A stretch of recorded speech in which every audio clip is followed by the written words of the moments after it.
آج میں اپنا کام نہیں کروں گا، تمہارے لیے سبک اور خوبصورت سے جوتے بناؤں گا، انہیں پہن کر تم بہت آرام محسوس کرو گے۔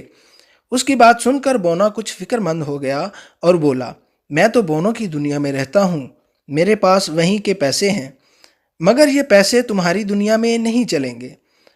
یہ کہہ کر بونے نے اپنی جیب میں ہاتھ ڈال کر بونوں کی دنیا کے پیسے نکال کر مونگی کو دکھائے۔ مونگی نے دیکھا کہ اس کی ہتھیلی پر پیتل کے بنے ہوئے چھوٹے بڑے چوکور ٹکڑے تھے، ان پر نہ تو کوئی تصویر تھی اور نہ ہی کچھ لکھا ہوا تھا۔ مونگی ایک اچھا آدمی تھا، اس نے بونے سے کہا، ہاں، اس طرح کے پیسے ہمارے یہاں نہیں چلتے، لیکن میں تمہارے لیے پھر بھی جوتے بناؤں گا۔ تم پیسوں کی فکر مت کرو، سمجھنا وہ جوتے میری طرف سے تمہارے لیے تحفہ ہوں گے۔ بونا یہ سن کر خوش ہو گیا۔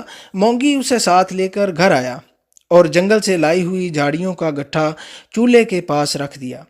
مونگی کے ساتھ ایک بونے مہمان کو دیکھ کر لالی نے جلدی سے چولہا جلایا اور ناشتہ تیار کرنے لگی۔ ناشتے کے بعد مونگی بونے کو لے کر اپنی دکان پر آیا اور اس کے جوتے بنانے میں مصروف ہو گیا۔ دوپہر تک جوتے تیار ہو گئے تھے۔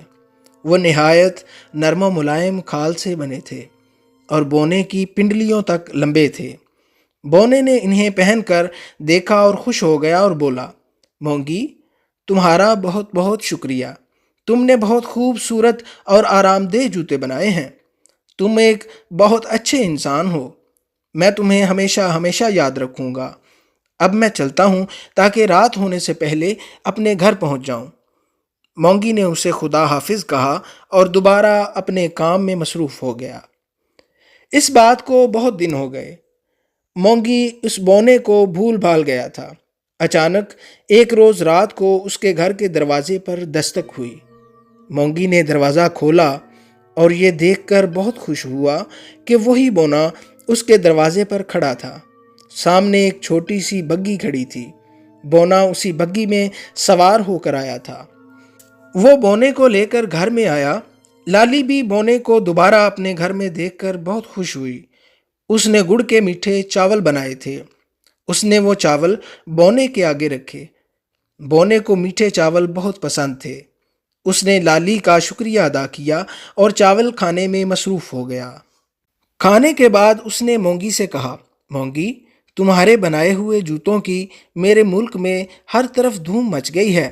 وہاں کے تو سب لوگ چاول، میزری یا پھر گندم کے سوکھے پودوں سے بنے جوتے پہنتے ہیں۔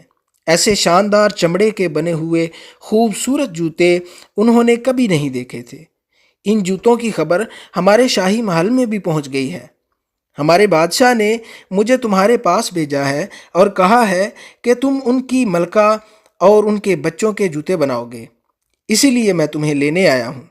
بس اب چلنے کی تیاری شروع کر دو، ہمارا بادشاہ اس کام کا تمہیں بہت سا انعام دے گا۔ بونے کی باتیں سن کر مونگی کو بہت خوشی ہوئی۔ اس نے کہا، ہاں ہاں، میں ضرور تمہارے ساتھ چلوں گا، اسی بہانے میں بونوں کی دنیا بھی دیکھ لوں گا۔ سنا ہے بونوں کی دنیا بہت خوبصورت ہے، سب لوگ بہت پیار محبت سے رہتے ہیں۔ مونگی، تم نے ٹھیک سنا ہے، ہماری دنیا کے لوگ بہت اچھے ہیں، بالکل تمہاری اور تمہاری بیوی کی طرح۔ تم نے بھی تو میرے ساتھ بہت اچھا سلوک کیا تھا۔ میرے پاس تمہیں دینے کے لیے ایک پیسہ بھی نہیں تھا، اس کے باوجود بھی تم نے مجھے جوتے بنا کر دیے۔ تمہاری بیوی بھی اچھی ہے، اس نے بھی میری بہت خاطر مدارت کی تھی، بونے نے کہا۔ مونگی اس کی بات سن کر بولا، ہم نے جو کیا تھا وہ ہمارا فرض تھا، ویسے بھی کسی کے کام آنا بہت اچھی بات ہے۔